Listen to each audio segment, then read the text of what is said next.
years ago, from my research, I'm convinced it's much more serious than that. It's more than a loose-knit network. It is a conspiracy. In 1784, a copy of this document was sent to the Illuminist Weishaupt and delegated to foment the French Revolution. Mean the Illuminati was responsible for the French Revolution? Yes, absolutely. The courier was struck dead by lightning as he rode through Ratisbon on his way from Frankfurt to Paris. What about a little divine intervention there, huh? The police found the subversive documents on his body and turned them over to the proper government authorities. After careful study of the plot, the Bavarian government ordered the police to raid Weishaupt's newly organized lodges of the Grand Orient and the homes of some of the most influential associates, including the castle of Baron Basen-Sonderdorf. Additional evidence thus obtained convinced the authorities that documents were a genuine copy of a conspiracy by which the Synagogue of Satan had controlled the Illuminati at the top, planned to use wars and revolutions to bring about the establishment of one kind or another of a one-world government, the powers of which they intended to usurp as soon as it was established. In 1785, the Bavarian government outlawed the Illuminati and closed the lodges of the Grand Orient. In 1786, they published the details of the conspiracy. The new order of the world, our enterprise is now a success. He said these blind slaves say they are free and highly educated, even as they march behind, notice this word, signs. Have you ever taken time to analyze a sign or a billboard or a logo?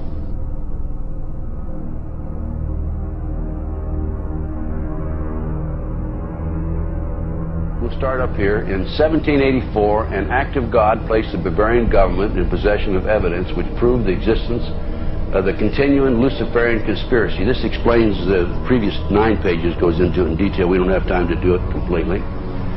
Conspiracy. Adam Weishaupt, a Jesuit-trained professor of canon law, defected from Christianity and embraced the Luciferian ideology while teaching at Ingolstadt University. In 1770, the money lenders who had recently organized the House of Rothschild retained him to revise and modernize the age-old protocols designed to give the Synagogue of Satan ultimate world domination so they can impose the Luciferian ideology upon what remains of the human race after the final social cataclysm by use of satanic despotism. Weishaupt completed his task on May the 1st, 1776. It's a communist holiday, isn't it? May 1, 1776. The plan required the destruction of all existing governments and religions. In 1776, Weishaupt organized the Illuminati to put the plot into execution. The word Illuminati is derived from Lucifer and means holders of the light.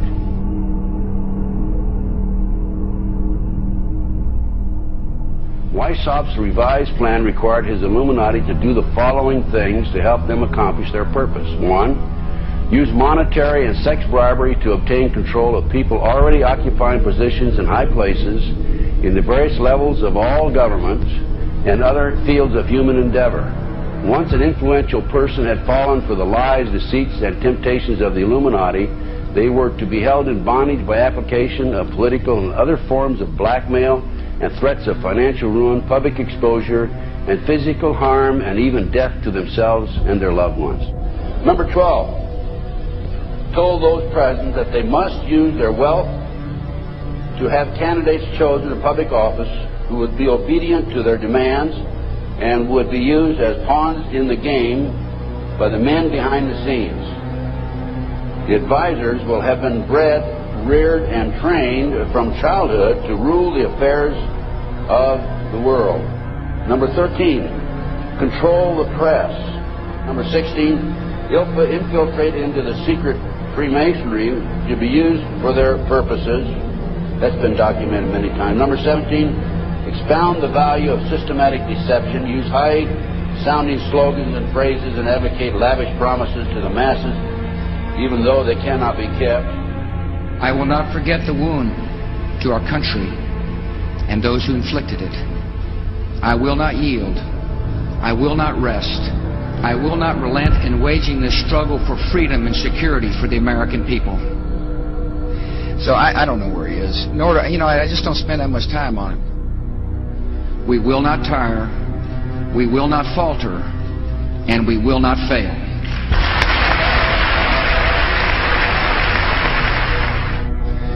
Terror is bigger than one person.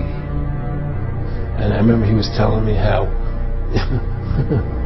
you're gonna see soldiers looking in caves for people in Afghanistan and Pakistan and all these places, and there's gonna be this war on terror, of which there's no real enemy. Who knows if he's hiding in some cave or not? We hadn't heard from him in a long time. Operation Northwoods, the plan called for innocent people to be shot on American streets. This is the Pentagon. For boats carrying refugees fleeing Cuba to be sunk on the high seas. For a wave of violent terrorism to be launched in Washington, D.C., Miami and elsewhere. People would be framed for bombings they did not commit. Planes would be hijacked using phony evidence, all of which would be blamed on Castro to justify an invasion of Cuba 40 years ago. An aircraft at Elgin Air Force Base would be painted and numbered as an exact duplicate for a civil registered aircraft belonging to a CIA proprietary organization in the Miami area. At a designate time, the duplicate would be substituted for the actual civil aircraft and would be loaded with selected passengers, all boarded under carefully prepared aliases. The actual registered aircraft would be converted into a drone, remote-controlled plane, their word for it. Takeoff times of the drone aircraft and the actual aircraft would be scheduled to allow a rendezvous south of Florida. I mean, he's been tested unlike any other president. This 9/11.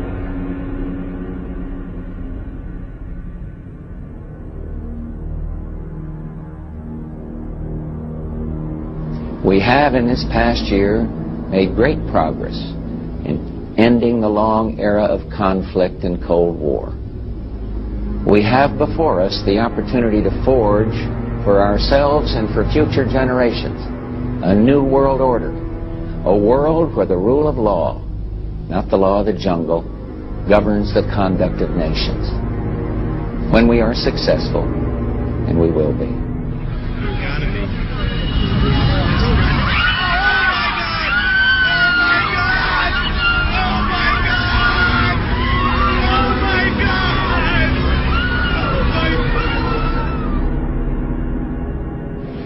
He argued that the use of any and all means to reach their final goal was justified on the grounds that the ruler who governed by the moral code was not a skilled politician because he left himself vulnerable and is in unsuitable position to his throne. He said, those who wish to rule must have recourse to cunning and to make-believe because great national qualities like frankness and honesty are vices in politics. Fellow citizens will meet violence with patient justice, assured of the rightness of our cause, and confident of the victories to come. In all that lies before us, may God grant us wisdom, and may He watch over the United States of America.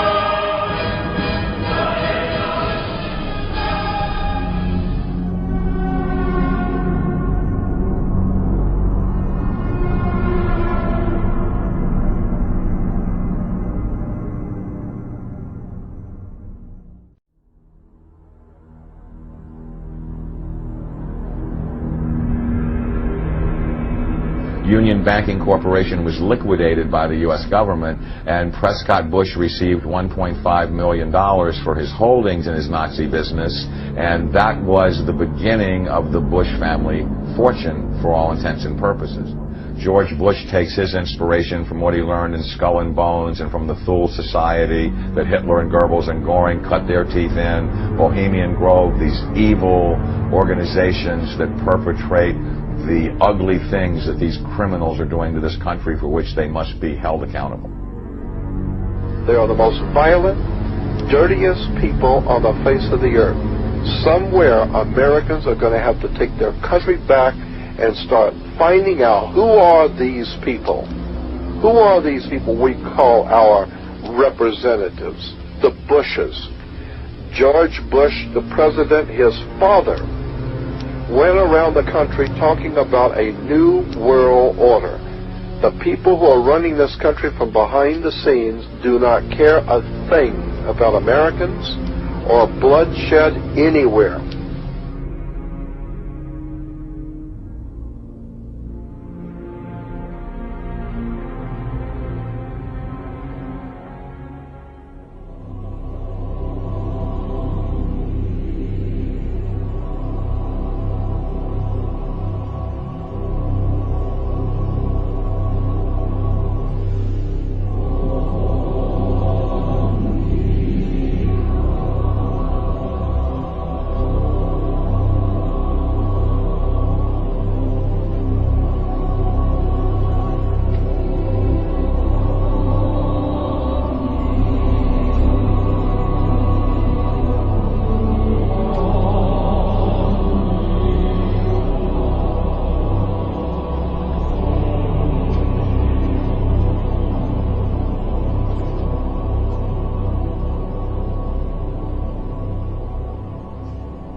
You were both in Skull and Bones, the secret society. It's so secret we can't talk about it. What does that mean for America? The conspiracy theorists are going to go wild. I'm sure they are. I don't know. I haven't seen the web. Number 322. Sir. Were you a member of Skull and Bones in college in Bush? Were you in the same secret society? That's all right. Let me answer this question.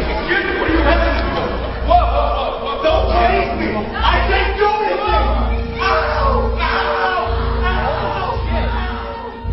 And what you're looking at here, staggeringly, is a group of people, some of the most famous people in America, in long gowns.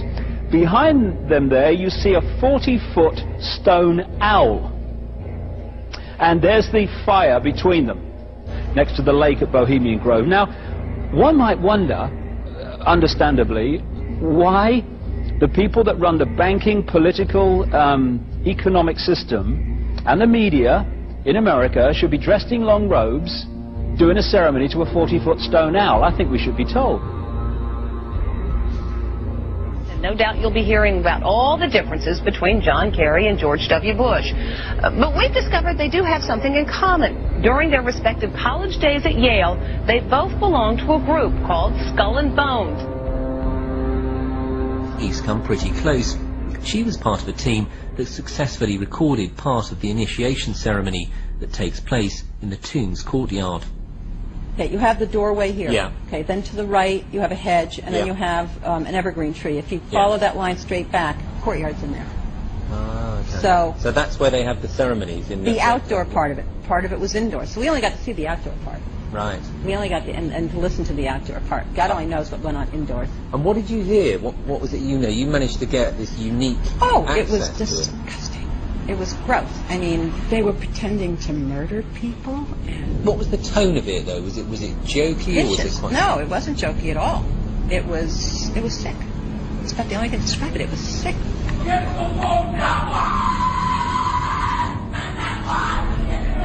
What you're hearing is the first recording ever made of the Skull and Bones initiation ceremony. It has never been broadcast before.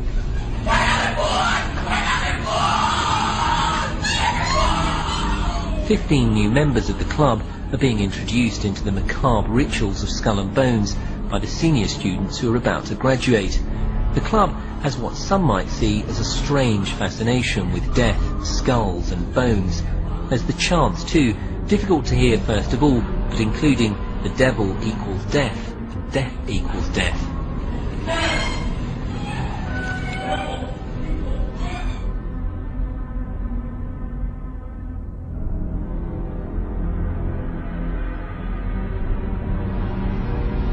But when you get into a secret society of spirit worshippers, then, and especially when you're invited there by the direction of the higher-ups in the spirit world, you never get out of there alive.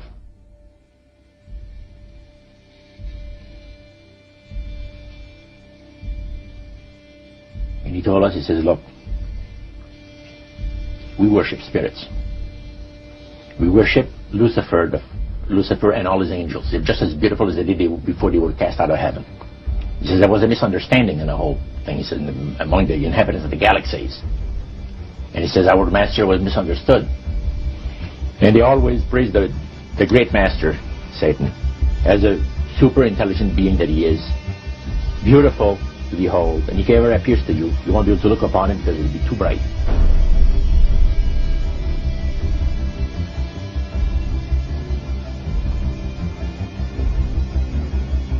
What have Herbert Hoover, Art Linkletter, Jack London, and Richard Nixon all had in common?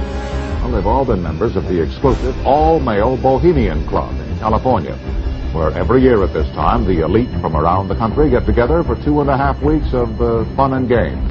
Among its members are businessmen like Leonard Firestone and Edgar Kaiser, and political figures like Gerald Ford, Henry Kissinger, William French Smith, and George Shultz. President Reagan, Vice President Bush, and Defense Secretary Weinberger are members of other camps. Richard Nixon is a Bohemian, and so are high-ranking executives of such companies as Eastern Airlines, Standard Oil of Indiana, and Bank of America. Privacy is one of the Grove's most cherished virtues. Members may not photograph, record, speak, or write about activities at the retreat. While many public officials are Grove members, the press is a distinctly unwelcome guest. We're from ABC News. Well, get back there. Get back there. Can we talk to somebody in the... Get back there. You see, for over 120-plus years in Northern California, in Sonoma County, on a 2,700-acre secluded redwood grove, leaders from around the world, prime ministers, chancellors, presidents, governors, again, the heads of industry, banking, academia, the media, Hollywood, travel there to engage in bizarre, ancient Canaanite, Luciferian, Babylon mystery religion ceremonies. We were inside 4 hours. That's only one day out of the 2 weeks that they meet there for the admitted Summer Fire Festival of the Bohemian Club.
Which hither ye have brought from regions where I reign, ye fools and priests.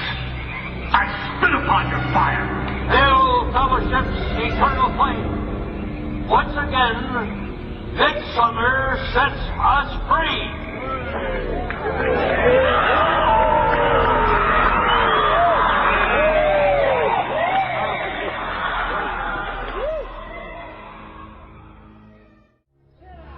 The Bohemian Club, as you say, the Bohemian Club, that's where all those rich Republicans go up and stand naked against redwood trees, right? I've never been to the Bohemian Club, but you ought to go. It'd be good for you. Get some fresh air.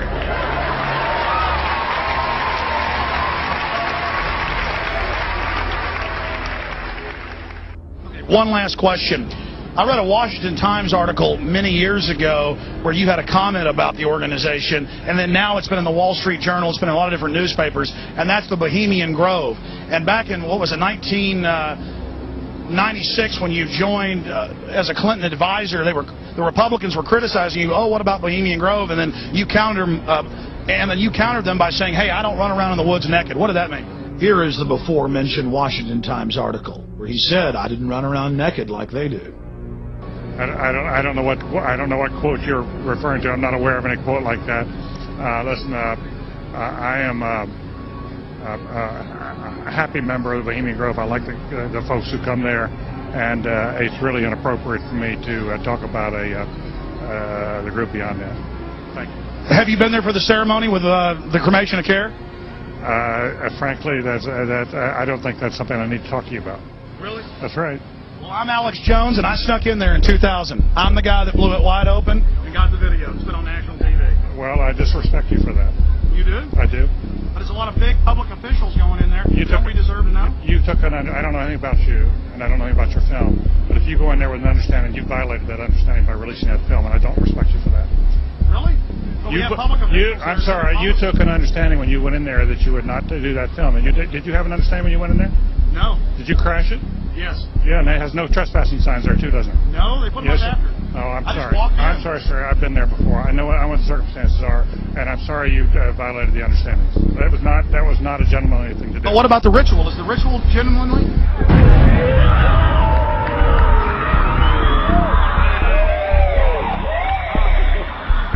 Sir, everything. I don't owe you this comment. I know. This is what's called ambush journalism, and I disrespect you for that as well. So thank you and goodbye. Been in the ritual? It's none of your damn business.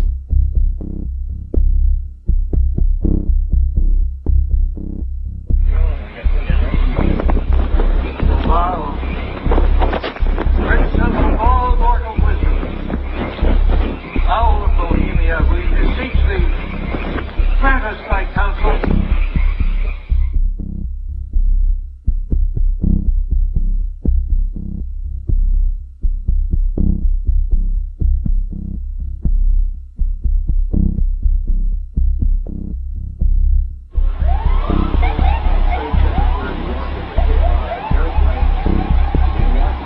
Oh my God! Oh my God!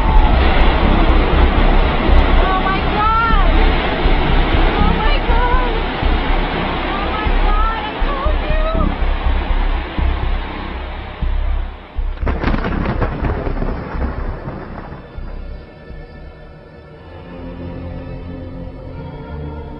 you! Today our nation saw evil, the very worst of human nature.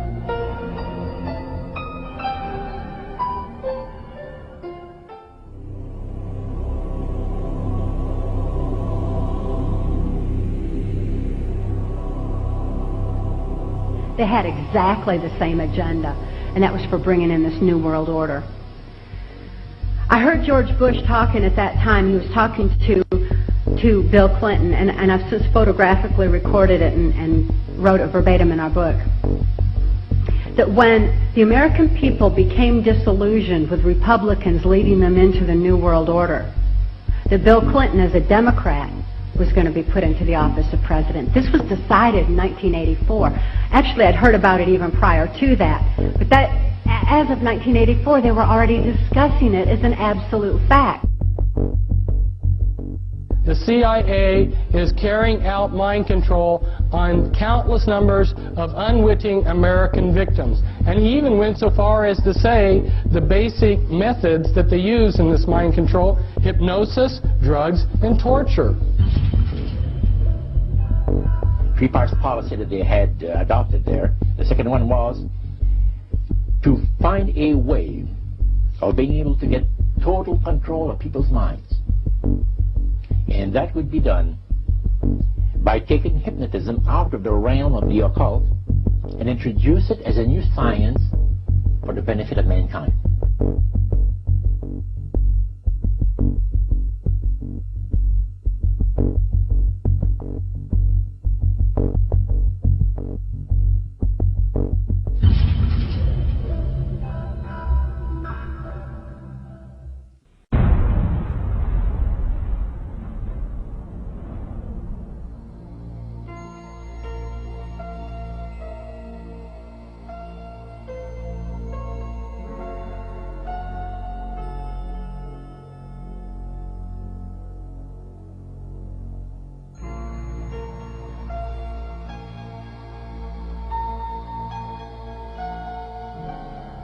reflecting a policy of genocide either against the Tibetan people themselves or against their culture.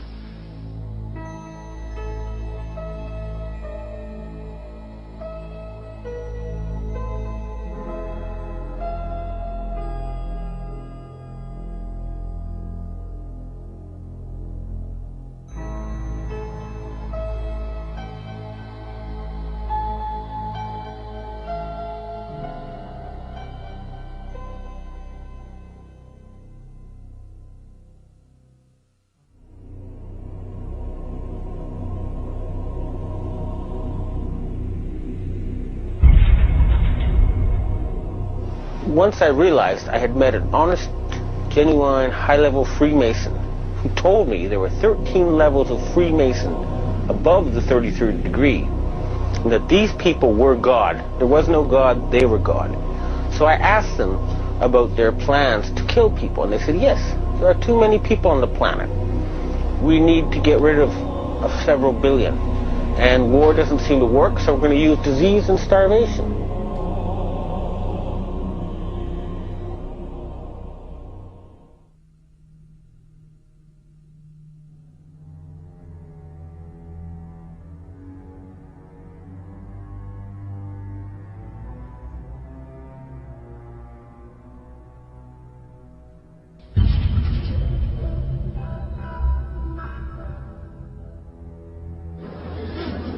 He knew what was happening, and he attempted to warn us when he left office.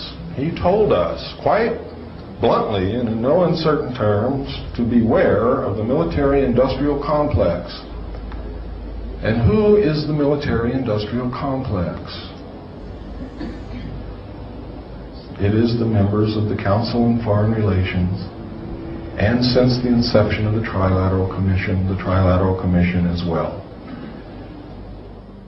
I'm not, the Council on Foreign Relations, I don't know if I'm an official member. I've spoken there before. It basically is just a forum where a bunch of people talk about foreign policy. Was made up of the Executive Committee of the Council on Foreign Relations. Now, it is extremely significant that you understand that the first 6 members from the government, along with President Eisenhower, were also members and longtime members of the Council on Foreign Relations. They believed in that organization. They believed in its goals, which was one world government.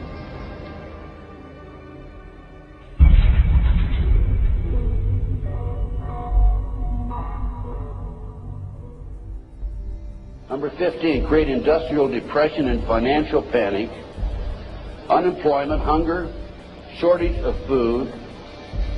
Use this to control the masses or the mobs, and use the mobs to wipe out all those who dare to stand in the way. Well, I'll tell you right now, every expert I've talked to is talking about food shortage. And it's coming, I'm convinced. Well, what were they? Because I'd never seen anything like that.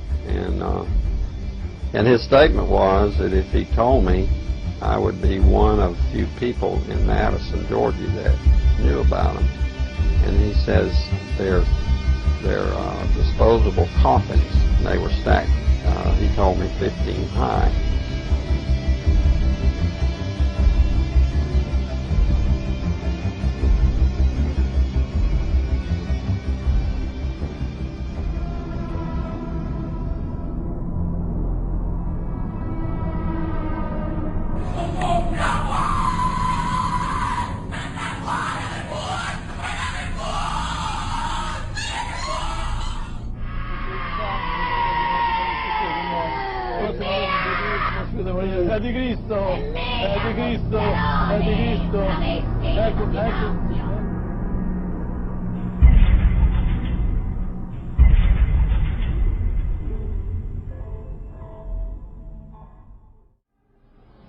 One of the driving forces behind this movement, the Illuminati, is the satanic cult movement in this country today.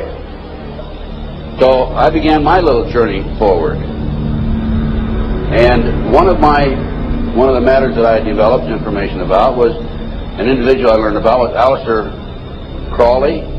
He likes to have his name pronounced Crowley to rhyme with holy. And the Satanists today, and for the number of years in the past, have basically used his philosophy and his writings as a guide. He had so many Masonic degrees that you could fill up 5 pages of a book with them. This guy was probably the most highly honored Mason in the world. He styled himself the wickedest man in the world. He believed himself to be the great beast. And he changed his name to Aleister Crowley, so it would add up in both English, Hebrew, and Greek Kabbalah as 666. In 1904, Crowley had a communication with an extraterrestrial being named Iwas. And this being, through his wife, kind of a channeling type operation, brought forth a book that was called the Book of the Law in 1904. And this book declared that the slain and risen God, i.e. Jesus, had stepped off the throne, and that a new God, the crowned and conquering child, was taking his place. As a result of this, Crowley proclaimed the end of Christianity and the start of Crowleyanity. Crowley taught that the way you could live forever was by vampirizing little children sexually. And he personally bragged of having slaughtered 150 male children in 1 year. This is why he was called the wickedest man in the world. And now listen to this sentence, folks, closely. For the highest spiritual working, one must accordingly choose that victim which contains the greatest and purest force. A male child of perfect innocence and high intelligence is the most satisfactory and suitable system. We're talking about human sacrifices.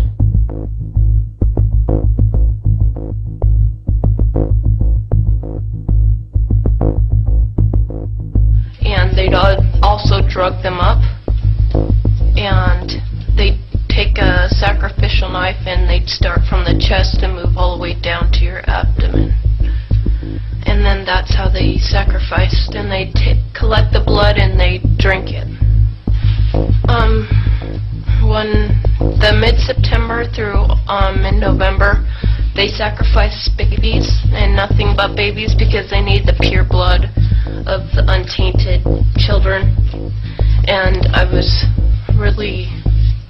I didn't understand what it was like. I can't believe I'm seeing this every year of my life. I've experienced that, and that was the hardest part for me. It's like hearing those babies literally scream and cry,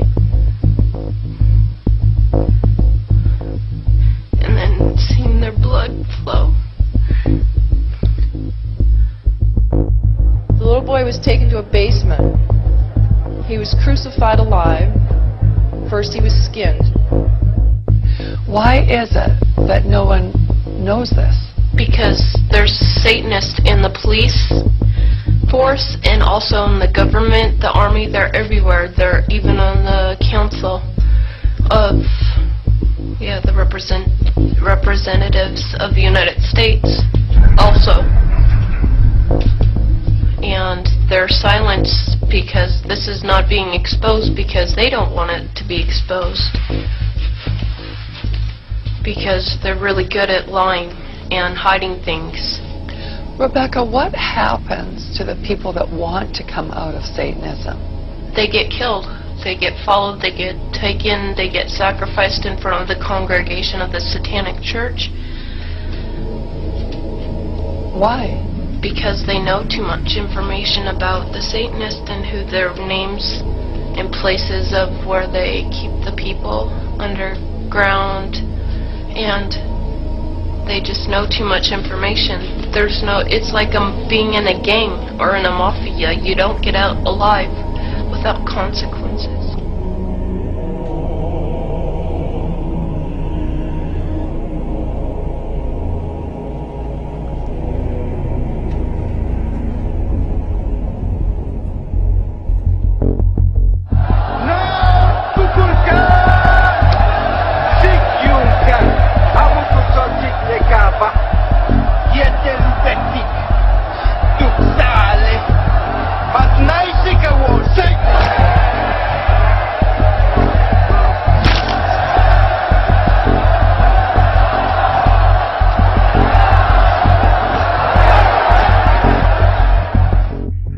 Control the world by bankrupting their own businesses.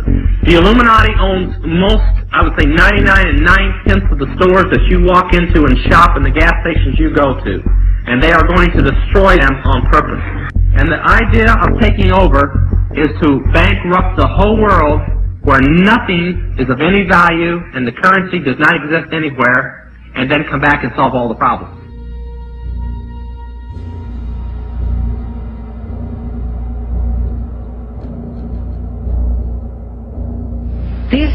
These guys who are manipulating my mind and programming me for mind control purposes claimed, and these criminals in control of our country as well, claimed to be gods, demons, and aliens in order that I feel totally helpless, in order that I felt like they were beyond my realm to affect.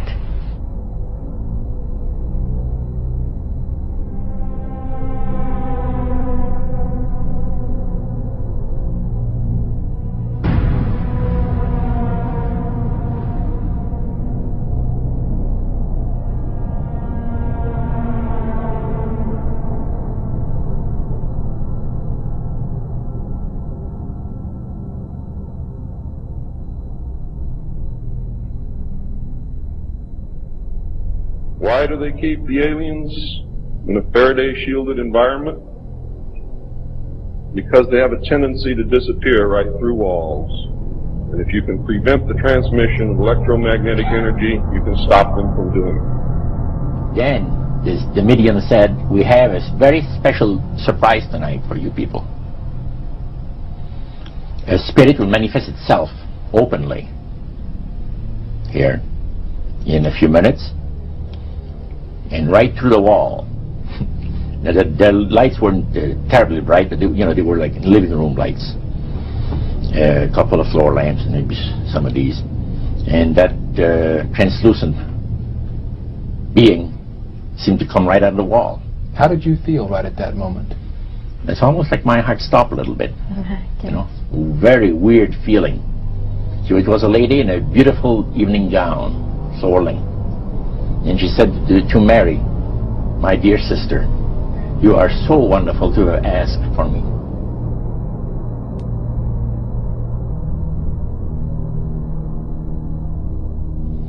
So, he said the supposed spirits of the dead that you're talking with are demon spirits. They're fallen angels. They're beautiful beings. Just said it out, just like that. Oh, that. yeah. It didn't make you uneasy when he said they were... Well, it shocked you a little bit, you know. Something that you first hear mentioned to you. He said, you guys have got a great future ahead of you. Because we've been told, the high priest of our society, secret society, has been told that the master has very special plans for you to do. Now, what did he mean by the master? Satan. He said that she was made successful in her singing career by a dear friend of hers that was the same age as she, and died when she was 18 years of age. And Loretta was trying to get into the singing world, you know, but she says, I had no success at all. Until one night I was sitting in bed reading a book, and she says, who walks right through the wall but my friend, the spirit of my friend? And she says, Loretta, I'm going to make you a very famous person in singing Western country music, and I will be with you all the time. She said her voice went through me, the power.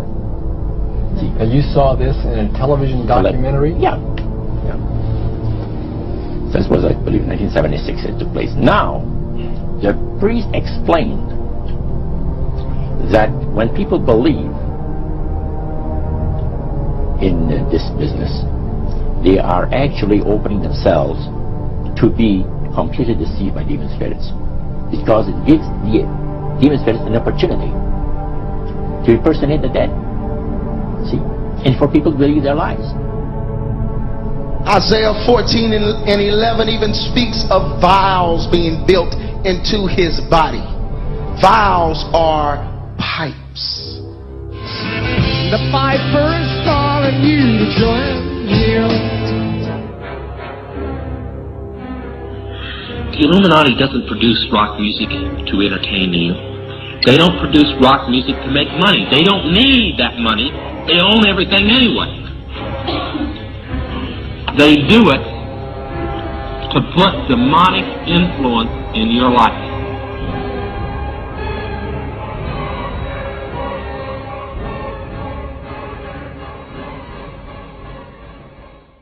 Prominent men, meeting in secret, who directed the course of civilization, are recorded in the writings of all people. The oldest is the Brotherhood of the Snake, also called the Brotherhood of the Dragon, and it still exists under many different names. The Brotherhood of the Snake is devoted to guarding the secrets of the ages and to the recognition of Lucifer as the one and only true God.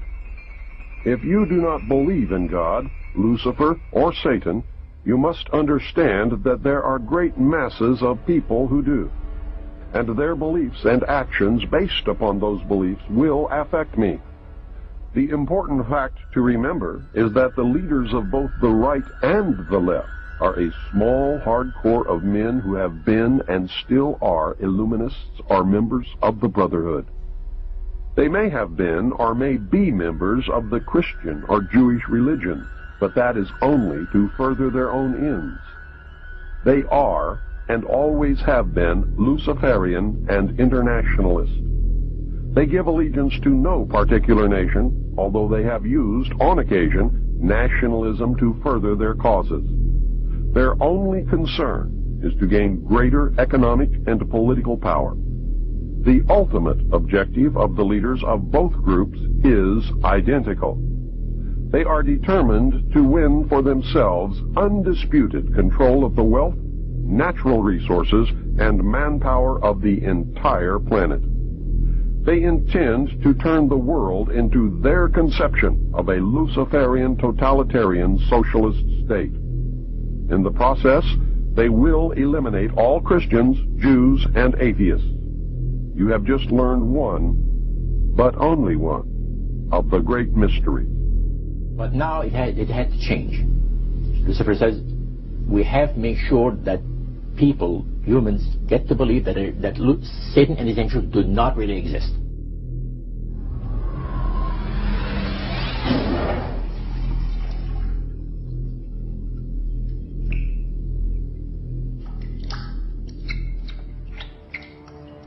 That's what they're trying to do. They're trying to disconnect us from multidimensional infinity so that we don't see the world from that perspective, and therefore see through the illusion and see through the nonsense and see through the lies. And then once they've disconnected people, they then program this lower level of our consciousness with a reality that suits them. And therefore, the only information that they have to get a fix on how they see life themselves and reality in general is through the eyes and the ears. And who controls that? The Illuminati control that. They're trying to disconnect us from multidimensional infinities. And then once they've disconnected people, they then program this lower level of our consciousness with a reality that suits them. If there's a reality out there pertaining to any alien influence, we need to sort out the government misinformation and disinformation and mind manipulation techniques that they're using. I know for a fact that the plan is to make all of us feel totally helpless, that what's happening is beyond our realm to affect because we've been taken over by aliens, that our Independence Day is dawning. So beware of that. Understand that those criminals have been keeping information and technology from us under their blanket of national security. They are 25 years ahead of us at least. They're way ahead. So when they say, it's aliens, and they show us some incredible technology, don't fall into the trap of feeling totally helpless, that this is beyond our realm to affect. Superstition begins where knowledge leaves off. And they have been keeping knowledge from us for a long time. People have all kinds of belief systems. And I'm sure each and every one of you has various and different belief systems as well. I'm not saying that there's no such thing as aliens. That would be foolish of me to even say anything like that at all. But what I am saying is that it was my experience that these were people claiming to be aliens. Some people in this world who are about to destroy the sovereignty of nations, take away our Bill of Rights. The UFO thing is integrally tied into this in some way. I'm not exactly sure how, but if extraterrestrials are real, then they're controlling everything, believe me. If they're not real, they're being used as a threat from without to scare people into coming into this one world global unity of humanity in order to face that external threat. And in the process, we're going to lose.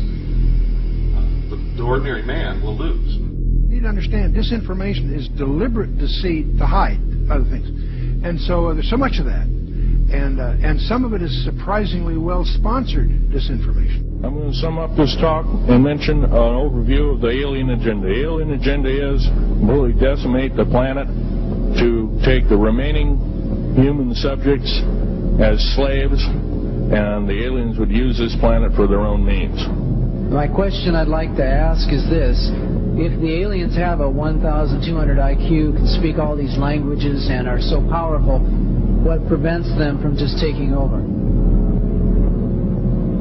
Well, it's a good question. We are an alien species to them, and our germs have a tendency to kill them. They're also a dying race, and they're in far worse condition than anybody with the worst case of terminal cancer. They are in need of us to some degree. And some of it is surprisingly well-sponsored disinformation. So I think my question is actually to Clifford Stone. You said that you had seen aliens on a craft that had crashed. I wondered if you could describe what they looked like. I could, but it would probably take a whole lot of time. The reason I state that, when I got out in 1989, we had cataloged 57 different species. You have individuals that look very much like you and myself that could walk among us and you wouldn't even notice the difference. The situation is that you have various types of what we normally call grays. We didn't call them grays in the military, but you had at least 3 types of the grays. You had some that were much taller than we were. The unique thing that I'd like to point out for the most part is that the entities that we did catalog were in fact humanoid. Now this created a situation where the scientific community was trying to figure out why that would be the case, because you would expect that if life evolved on other planets, that they would take on some type of other being, so to speak, not necessarily look humanoid or be bipedal such as we are. But apparently we got quite a few of the species out there that are humanoid in appearance. And that creates a question that yet has to be answered by science.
Does that explain some of the visual glances of these things? They seem to just simply disappear. They're gone. Exactly. I mean, they're appearing out of nowhere and then disappearing right in front of people, and that's why scientists who have no axes to grind, they just say that it doesn't make that much sense. And also, if they're just trying to observe us, to take account of what we're doing on Earth, I mean, after a while, after so many months or years or centuries, it kind of gets old. They either would take us over, or they've already discovered all the information they need to know about Earthlings, and so they're just going to take us over or make first contact and just sort of do what they need to do next. To endlessly observe us, it doesn't make any sense. It's something where, and also see if we have all these sightings, as you know much better than I do. Where are they landing? We don't see them getting out to get anything to drink or to eat. We don't see them. They've never tried to make contact with any large amount of people in a major city, and so this doesn't. And also all the endless medical procedures that the people who have claimed to have been abducted. Why the endless medical procedures? I mean, if we're talking about such an advanced race of alien beings, they don't need to do that over and over and over again.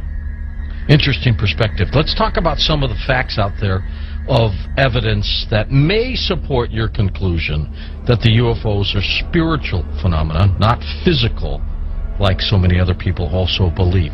What can we pinpoint again? Well, again, it's something where you cannot have a material or a physical being penetrating the ground, penetrating the water, appearing in front of people, then disappearing instantly, and then also changing colors, sometimes only when they're accelerating, with every color in the spectrum has been recorded. Many UFOs coming and making one UFO breaking apart and then going into multiple UFOs.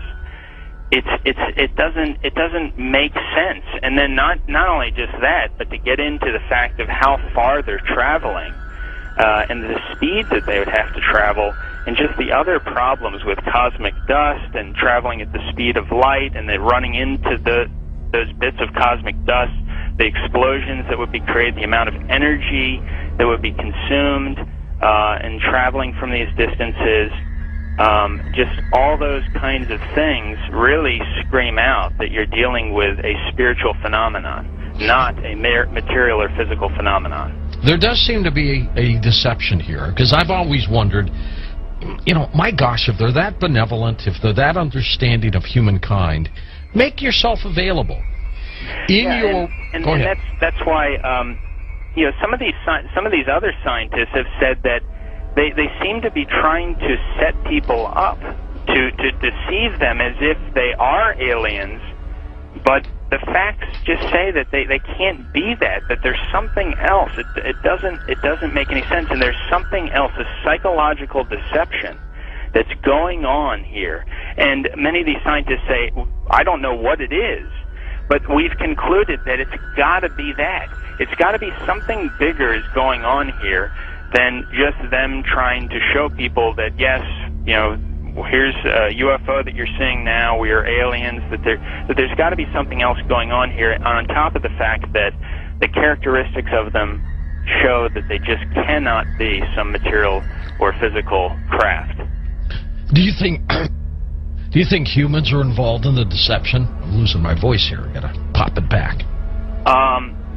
As far as I think there have been deliberate hoaxes that have been perpetrated, and it's an interesting statement. I mean, there are many that could be quoted, but Gordon Creighton, who I know you know of him, probably, who died in 2003, he made this statement in the British journal Flying Saucer Review.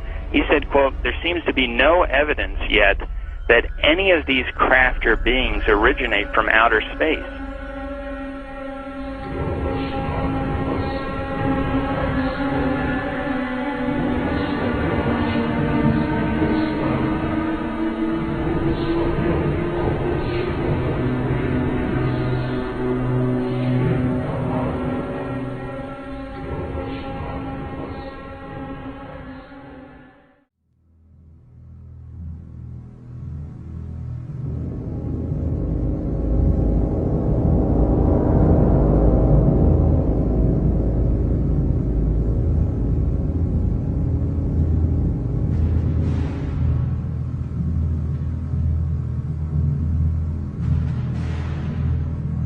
They appear to have the ability to materialize and dematerialize without a trace.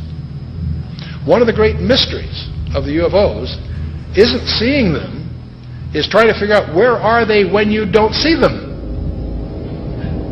Some people say, well, they're from another galaxy. Most physicists will debunk that for lots of reasons. They seem to pose that way, but for lots of, if they came, if there are that many coming from another galaxy, you think you'd sense the traffic.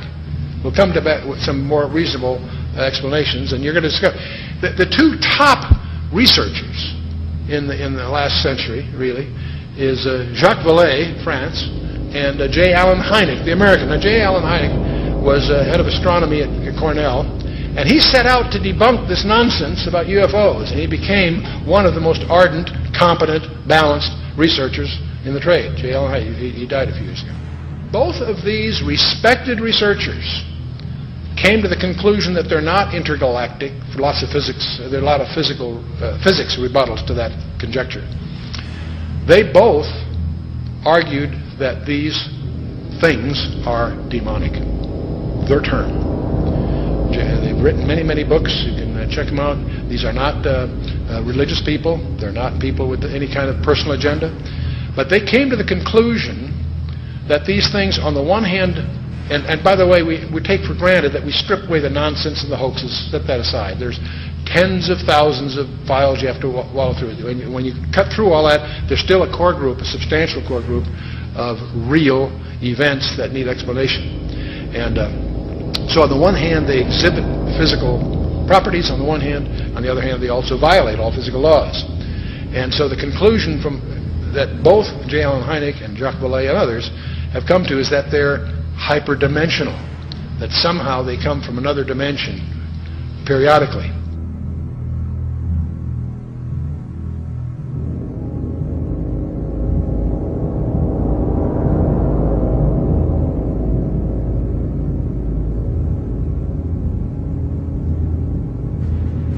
Both of them came to the conclusion that these creatures are hyperdimensional. They're not from some other galaxy.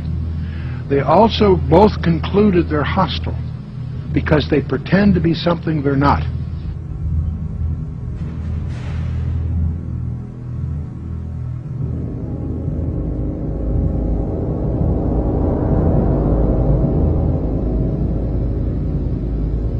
Just getting the image. Franklin, we see a long line, a couple of star-like things, and a lot of things swimming in the foreground. Can you describe what you're seeing? Well, the long line is a tether, and there's a little bit of debris that kind of flies with us, and it's illuminated by the sun at such a low angle, so there's a lot of stray light. And it's getting washed out quickly, but Quad is trying to do a quick, good job here adjusting the cameras. It wasn't until a few years ago that I really started to get into researching all this information, looking at, going through thousands of pages of information about UFOs that just confirmed, what I had already believed about this phenomenon. That I believe the evidence clearly points that they are, in fact, demons. And, there are others, Brother Michael, who are now beginning to believe that as well. So you're not out there all by yourself anymore. So these demons would make them then spiritual phenomenon, I would take it, right? Yeah, I think when you look at it, there's certain characteristics that everyone will agree has been seen and demonstrated also by these UFOs, such as they penetrate the ground, they penetrate water, they disappear in front of people, they appear right in front of people. One person will see a UFO and the person next to them will not see the UFO. They change colors, sometimes only one accelerating. They change shape, they change size. Many people have made the comment that they seem like they're alive almost. And so these are all characteristics of something that's not a physical or material being or construction. It's got to be something that's a spiritual phenomenon with those kinds of characteristics.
Somewhere between 1 and 3%, various polls agree, somewhere between 1 and 3% of Americans claim that they have had an abduction experience. That's over 5 million people, or in that neighborhood. Not a few thousand deranged people, not a few, disaffected. This is, we'll talk a little more about this. This is a very, very disturbing phenomenon in the counseling profession. Now, part of the problem of the UFOs is they have some paradoxical behavior. On the one hand, they're seen by multiple competent witnesses. They are plotted on radar, sometimes multiple radars simultaneously. They leave tangible traces on the ground, sometimes radiation, evidence of burning and other things. So they are apparently real in the sense of being physical, on the one hand. There are photographs. Sometimes they show up on photographs, sometimes they don't. But here's the problem.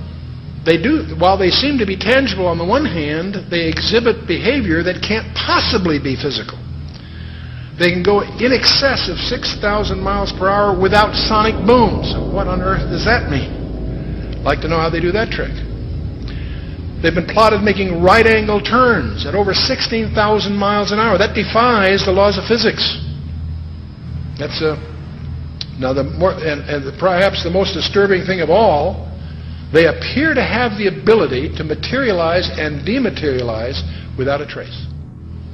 In his book, Secrets of the UFOs, ufologist Don Elkins made the following observation. I have found that some people can achieve the contact phenomenon simply by being hypnotized, and the same general message permeates over 90% of the millions of words received by thousands of people around the world. No one knows what hypnosis is. No one knows what goes on in the mind. It's an altered state of consciousness like yogis and witch doctors have been practicing. It loosens the normal connection between your spirit and your brain, and of course if the hypnotist can't control you, make all kinds of suggestions, make you think things are happening that are not happening, make you think you have powers that you don't, experiences that you haven't, even implant memories. Other beings, if there are other minds out there, they could also do the same thing.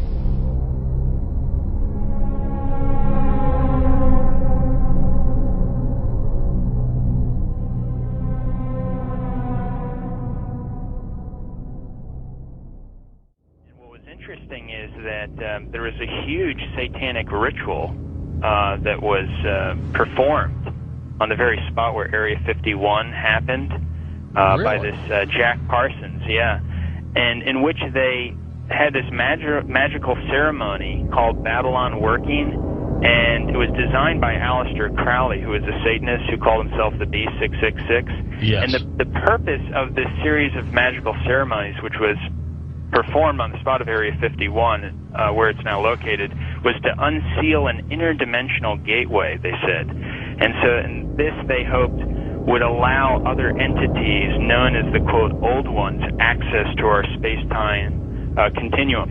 And this witness said that he saw Jack Parsons rip a hole in space-time there, and he said that something evil flew in.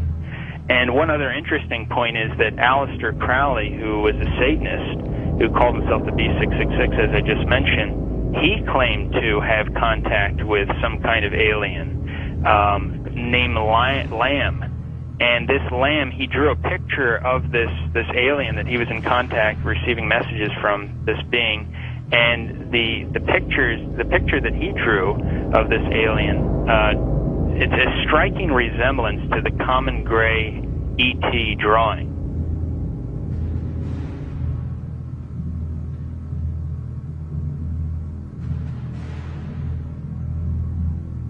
And obviously they have the secret base there where advanced aircraft is being tested. And so it's not one or the other, it's actually both. And what's interesting is this fellow Jack Parsons, who was the main person involved in the satanic ritual, he was involved in creating some of the most advanced technological stuff that we have right now in rocket propulsion systems. He was even involved with a lot of the stuff that NASA does. They even named a crater on the moon. It's called the Parsons Crater. It was named after Jack Parsons. Right. So you see all the connections here. You know, I've long believed that if there is satanic activity on this planet, and I believe there is, if they are in constant communication with these demons, or even if they conjure them up, Brother Michael, is it possible they do with their rituals and things like that?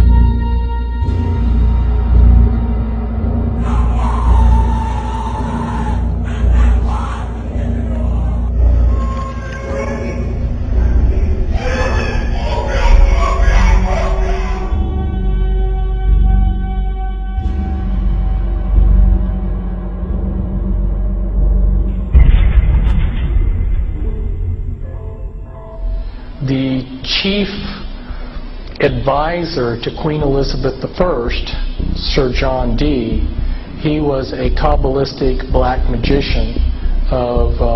He had gone to the continent and learned from the top Jewish Kabbalists black magic, and he was the chief advisor in the British Empire.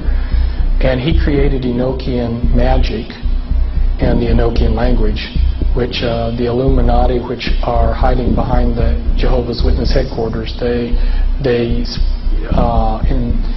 use Enochian rituals. Sir John Dee conjured up demons or angels, okay, with his black magic. The beings that he conjured up, there were pictures drawn of them, and they look identical to what we call gray aliens. Okay, and tell you something. And then I visit with debriefing people that came out of high levels of the Illuminati, and these different types of aliens are participating in Illuminati rituals.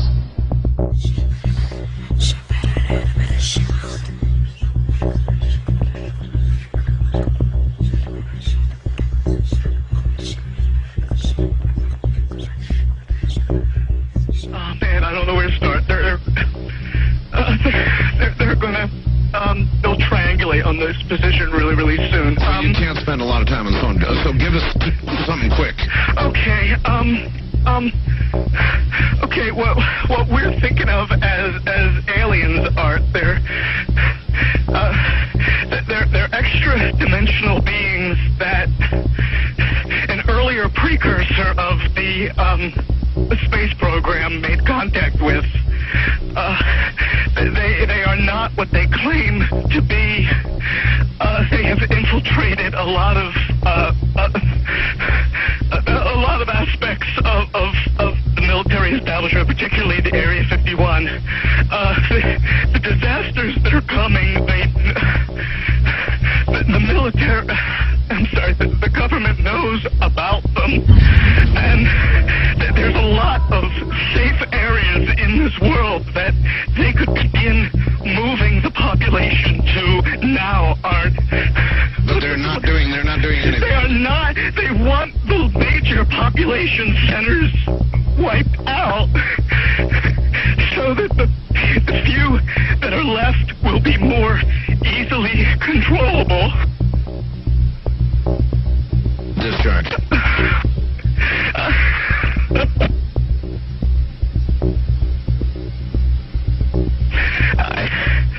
I started getting...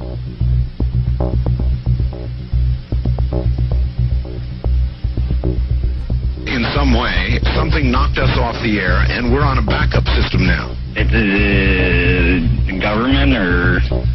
I don't know. It has to be something, though. Well, did you hear... Now, you tell me, because you were listening. That was awful strange. There was a really weird guy on the air when it went off? Yeah. Hello? You didn't disconnect me before, did you? Were you on earlier tonight? No, not, towards the end of the last hour, you said, east of the Rockies, you're on the air, and your voice was immediately replaced by the operator saying, your party has not connected. Oh, well, see, as you can now tell, I don't screen calls, so right. What happened, obviously, was that I answered the phone just at the very instant that you had been ringing as long as they were going to let you ring. Yeah.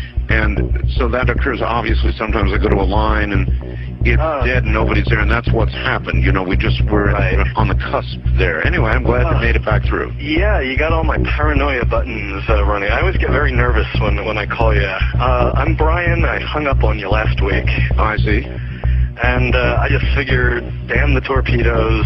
I'll just do this and let the chips fall where they will. All right. Everybody, I am the Area 51 caller. That's my statement, and let you or whatever tear it apart.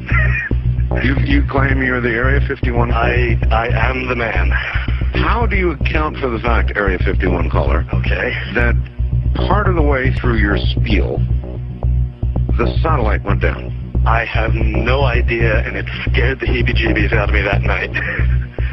I've called a number of times on your specialty line nights doing different, kind of wacky characters, and I didn't know what you wanted me to do. I knew it was very difficult for me to prove to you, but I just thank you for your patience in dealing with me up to this time. All right.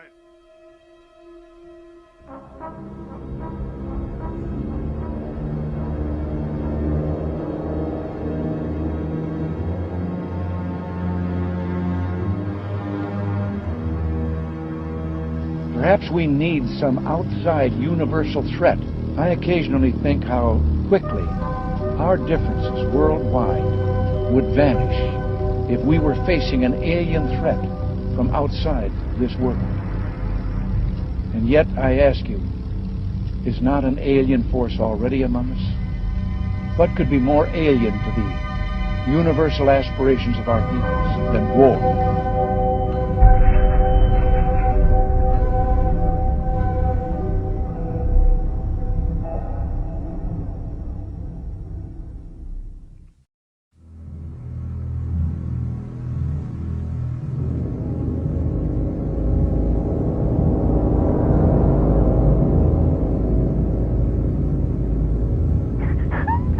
I pray that her mind may be opened to her.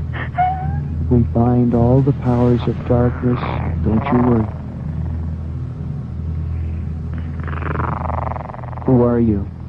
Who are you? The Keeper? Rebecca? Rebecca, Keeper, get out of the way. I command you to stay out of the way. Rebecca?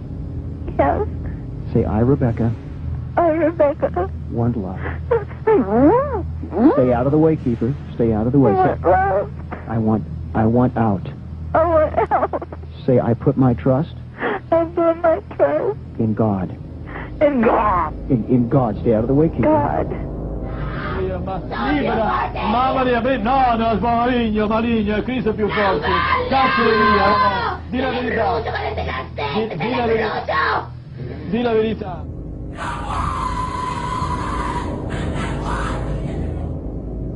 So what they're doing in effect is using the secret society network they've set up to manipulate these bodies into power, but in doing so they're putting themselves into power because they're controlling the mental and emotional processes of these vehicles.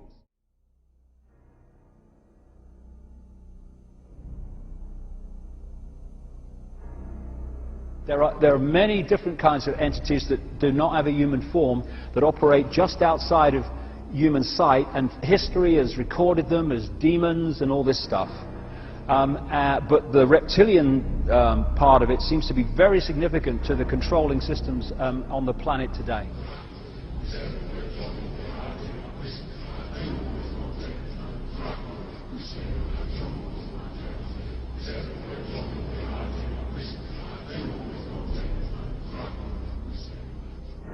Today, there's a lot of genetic experiments and the Nephilim being created that are hybrids, and this is a very important part of what the Illuminati is doing.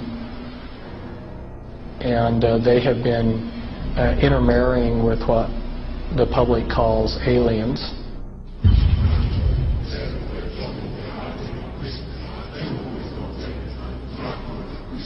So that these people aren't human as we would know human. They've been pretty thoroughly demonized. The bottom line is I have concluded that there are no good aliens. The aliens are demons, and we've got a mixture going on of demons and flesh and blood, and we've also got other genetic experiments.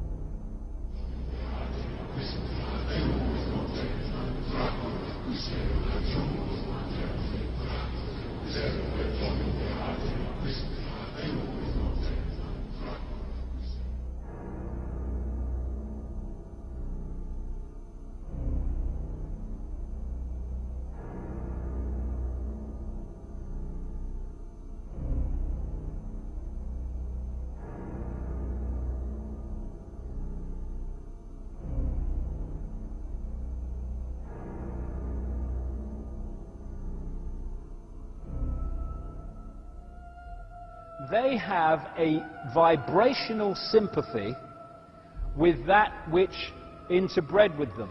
And this doesn't have to be physical interbreeding either. Remember, a demon, get the little spooky picture. There are a fallen angel, an unclean spirit.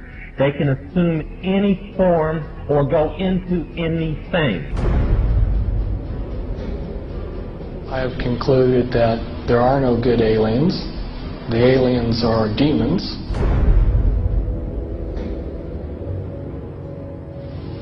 We can establish through this testimony that these objects of extraterrestrial origin have been tracked on radar going thousands of miles per hour, stopping and making right-hand turns.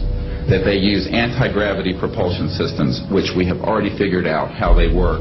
That extraterrestrial life forms have been retrieved, and their vehicles have been taken and studied thoroughly for at least 50 years.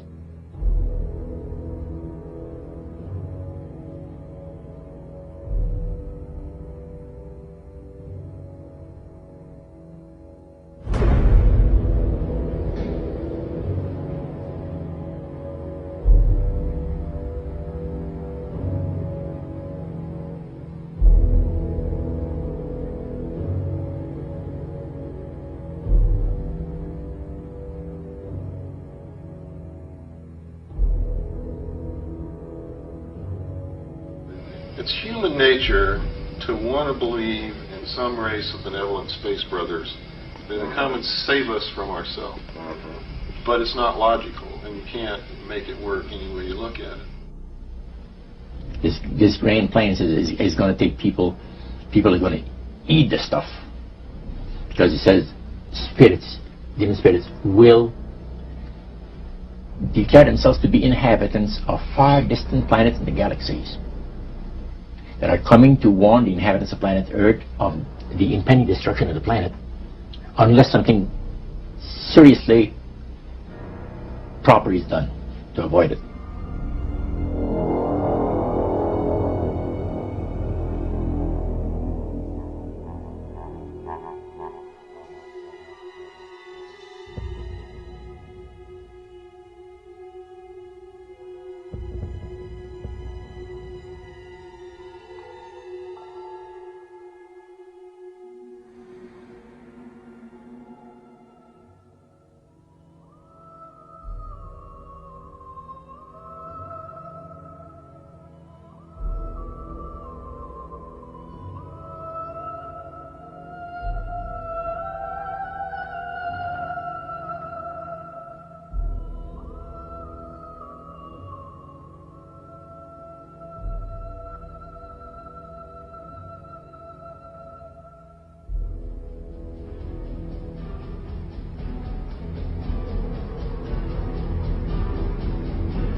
Some might call it a power lunch, but it sounded more like a reunion of brothers.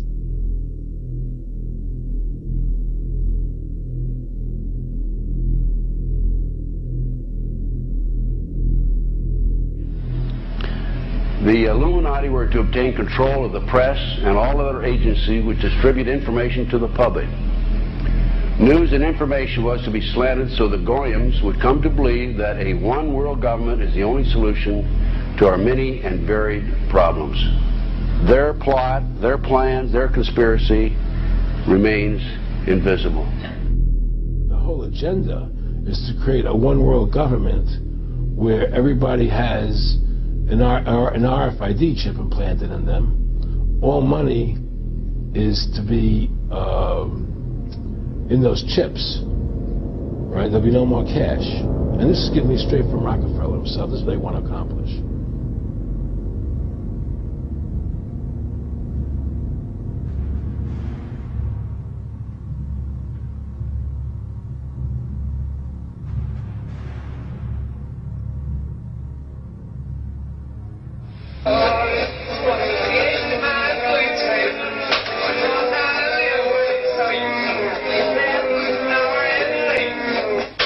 And then he says at the end of this is he will give you 666.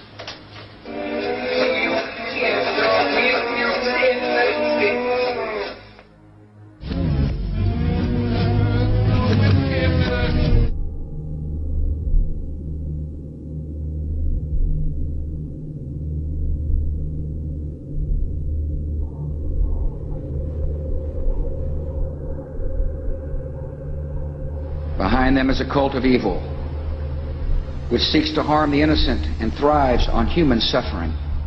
Evil has found a willing servant.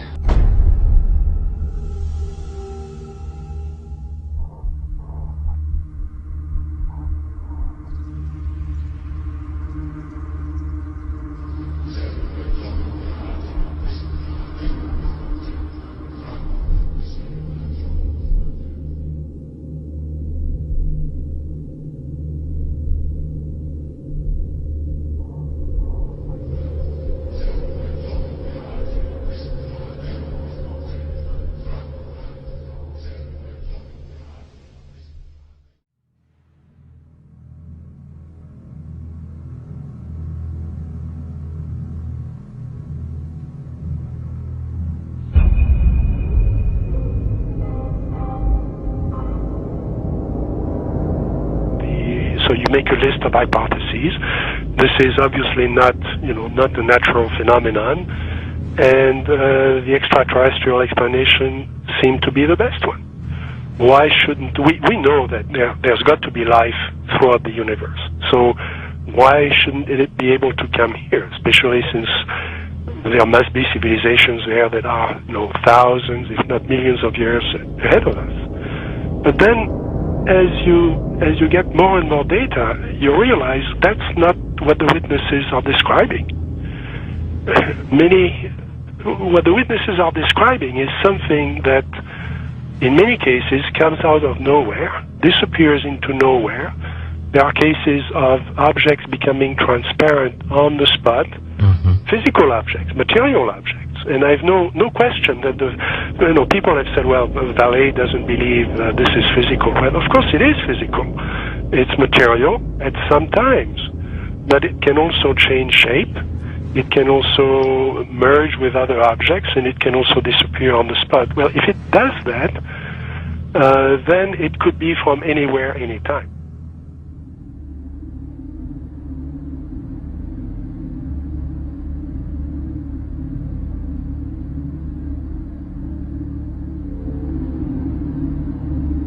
We always try to, to discredit the old legends, trying to say, no, these people were crazy, they thought everything was possible.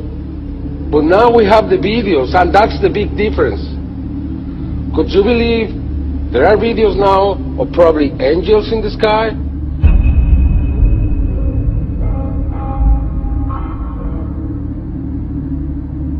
And then I started looking at some of the things that didn't fit.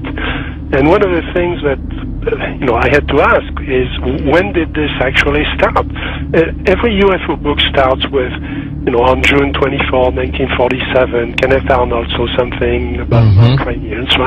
Well, that's not really true. I mean, we have data from the 30s and the 20s and from 1896 and 1897 all over the United States, and then you can go back in history. And many people don't want to hear that. They want to hear that this is, if you follow the first level extraterrestrial theory, then ETs, discovered us when the atom bomb went off and they came here to study us.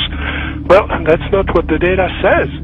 So when did it start? And I found an enormous wealth of data going back to medieval times and even before. Of course, as you go back in history, you lose the cultural context, and it's harder to understand the data. But in medieval times, there were records, especially the records of the church, that were kept very, very carefully about strange phenomena. You know, the skeptics are always saying, well, give us your best case and we'll take it apart. There is no such thing as one best case in any field. You have to look at an accumulation of cases and look for patterns, and then that's how the phenomenon reveals itself to you.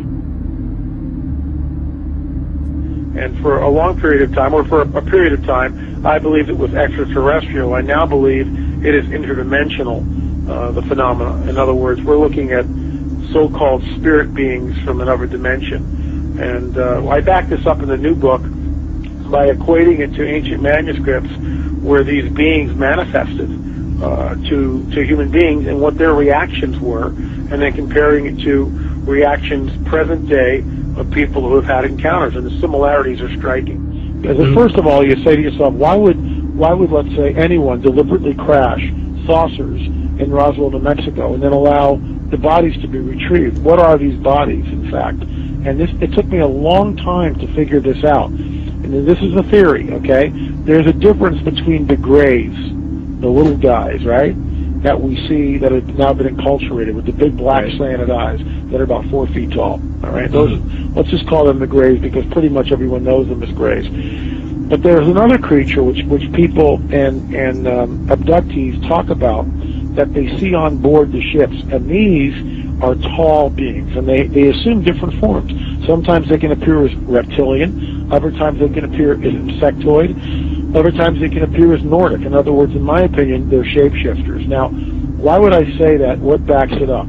There's a scripture, once again, from our spiritual handbook, which says that basically fallen angels can appear as angels of light if they so choose. Okay. They can appear as angels of light if they so choose. That's a shapeshifter, but it shapeshifts. It can appear as whatever it wants to appear. Insectoid, reptilian.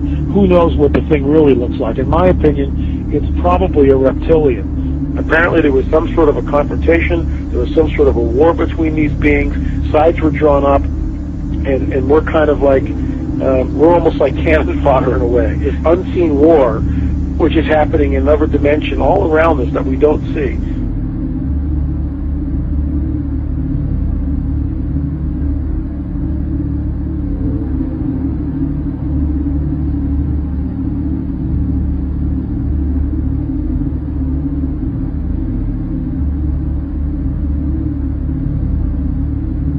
So my point is this: what if the grays are nothing more than some sort of a biological suit that enables the demons, let's say, to interface in this dimension? That's what I think the grays are.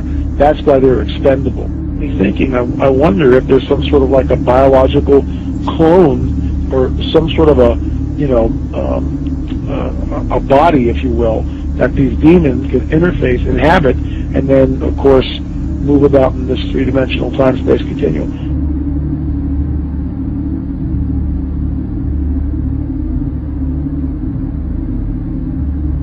When you go back and you read the Book of Enoch, which, by the way, is found on the Dead Sea Scrolls, it amplifies the mischief that these fallen angels got into in and around the time of Genesis 6, which is why it was a global flood, because the Nephilim were on the earth, and these guys were all over the earth, and some of these skeletons that have been unearthed, specifically in Turkey, were over 30 feet tall.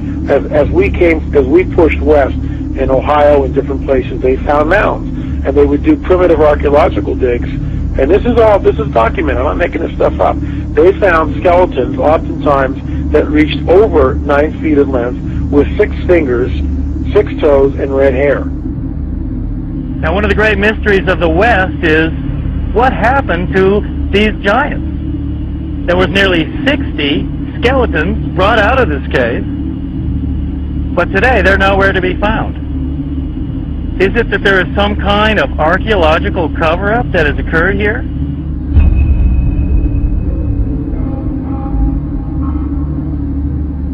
The main point is is that that term is used of angels, fallen angels.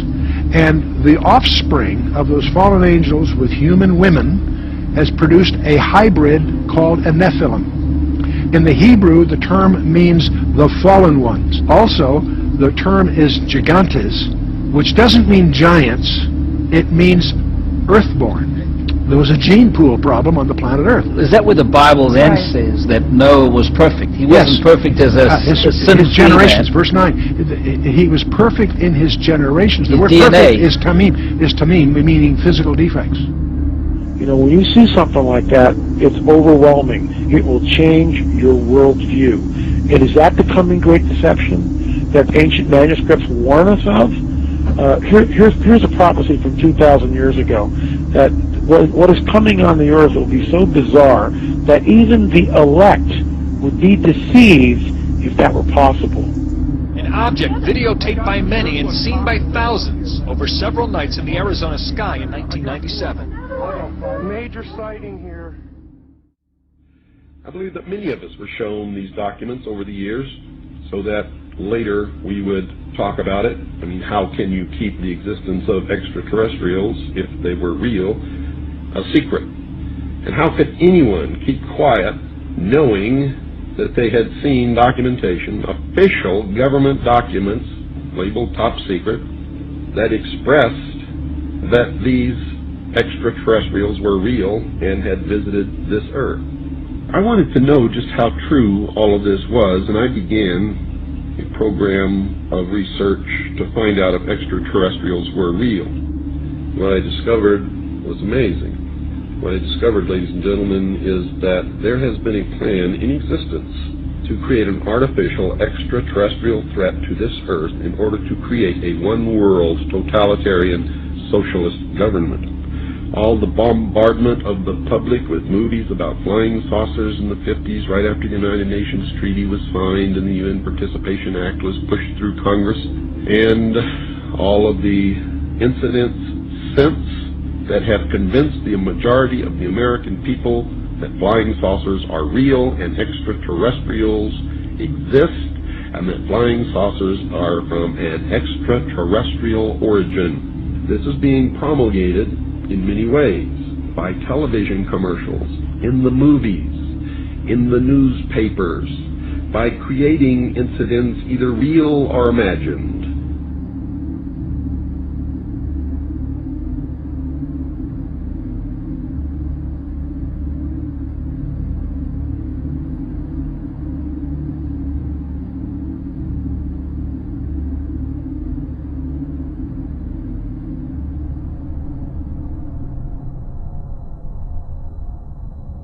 I mean, how can a nuts and bolts spacecraft, you know, two objects that are supposed to be made of metallic steel, fly into each other at thousands of kilometers an hour, become one object and then fly off in another direction? He says the UFOs do not seem to exist as tangible, manufactured objects. They do not conform to the natural laws of our environment. They seem to be nothing more than transmogrifications tailoring themselves to our abilities to understand. The thousands of contacts with the entities indicate that they are liars and put-on artists. The UFO manifestations seem to be, by and large, merely minor variations of the old-age demonological phenomenon.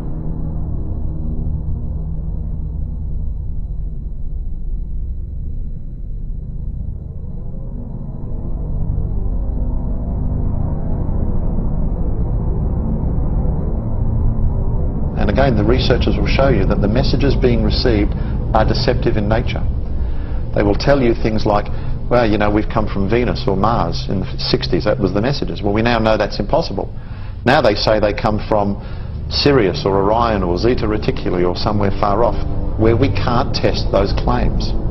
And that's the problem.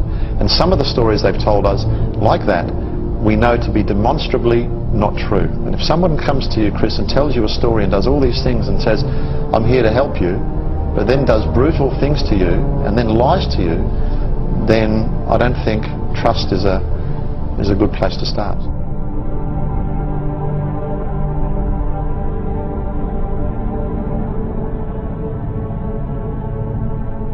There is no evidence, I wish to emphasize, that these life forms from elsewhere are hostile towards us.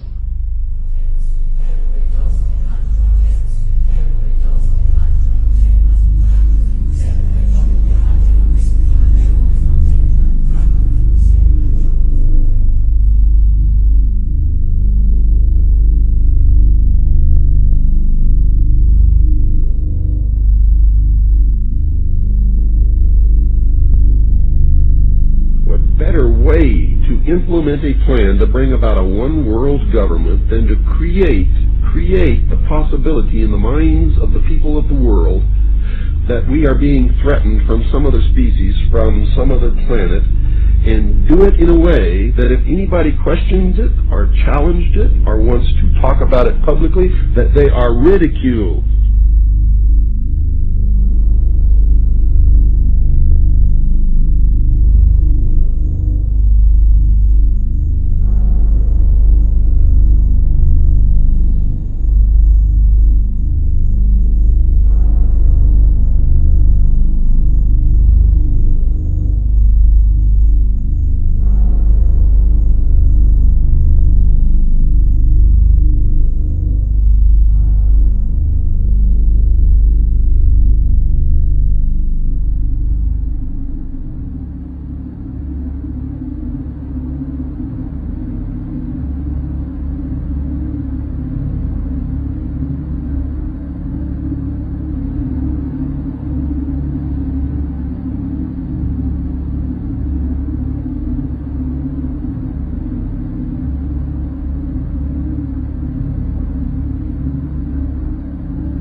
My mind balked at the idea of believing that maybe all of my friends and all the bloods, innocent blood spilled by all my friends, and they had died at the hands, and the altar of corporate greed by a bunch of occultists.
Because people have asked me in the past, quite rightly, I understand it, why would someone give their life to this conspiracy, this global takeover, in 1500 or 1650 or 1820, when they knew they were never going to be around to actually see it happen, which is what they're trying to do now, playing the cards they're playing now. The answer to that is they were just vehicles. These entities are the common force passing through history.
In other words, demons can inhabit a person, then you also must know that demons can and do inhabit inanimate objects.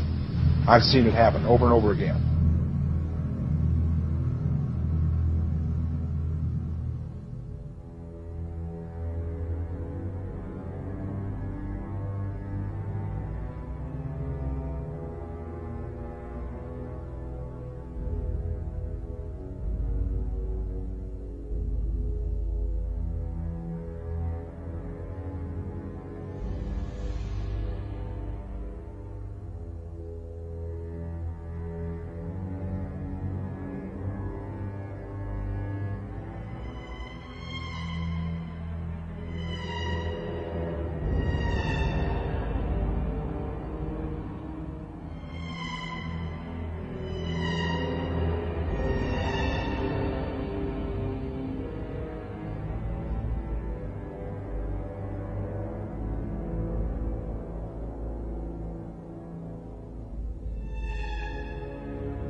We want to look into this secret movements of the world and how they affect us in our private lives. And we may not think they affect us on a private level, but they do. They affect your children in school. They affect what your children learn. They affect what you learn.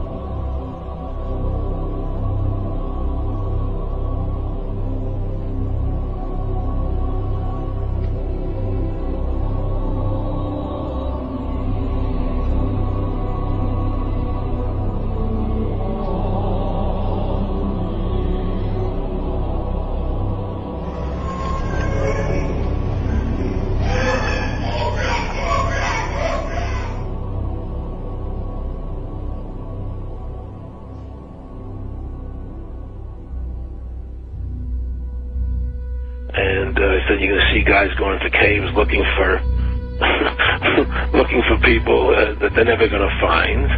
You know, he was laughing about the fact that you have this war on terror. There's no real enemy. He's talking about how by having this war on terror, you can never win it because it's an eternal war, and so you can always keep taking people's liberties away. And I said, how are you going to convince people that this war is real? He said, but the media can convince everybody it's real. I mean, you know, it's just that you keep talking about things, you keep saying it over and over and over again, and eventually people believe it. Our war on terror begins with Al-Qaeda, but it does not end there. Multiple intelligence estimates have warned that Al-Qaeda is actively planning attacks on the United States homeland from its safe haven in Pakistan.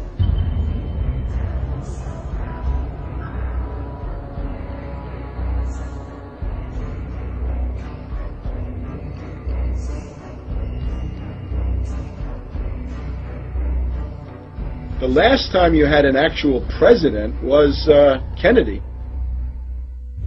Ladies and gentlemen, the very word secrecy is repugnant in a free and open society.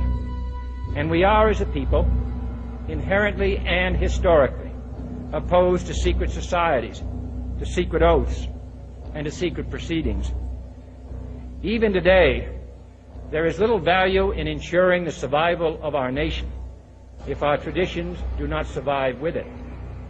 And there is very grave danger, for we are opposed around the world by a monolithic and ruthless conspiracy that relies primarily on covert means for expanding its sphere of influence, on infiltration instead of invasion, on subversion instead of elections, on intimidation instead of free choice, on guerrillas by night instead of armies by day.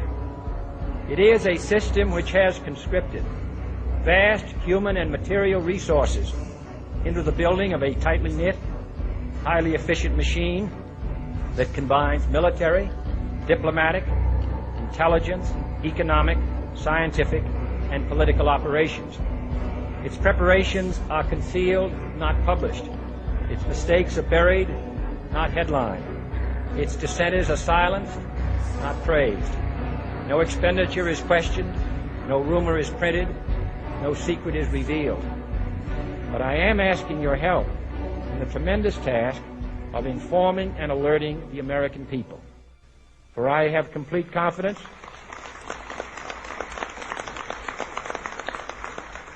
in the response and dedication of our citizens whenever they are fully informed.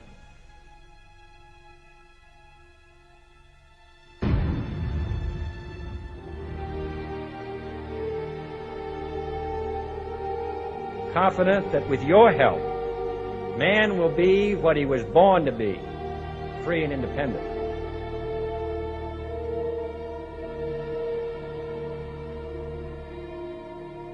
When we are successful, and we will be. And we will be.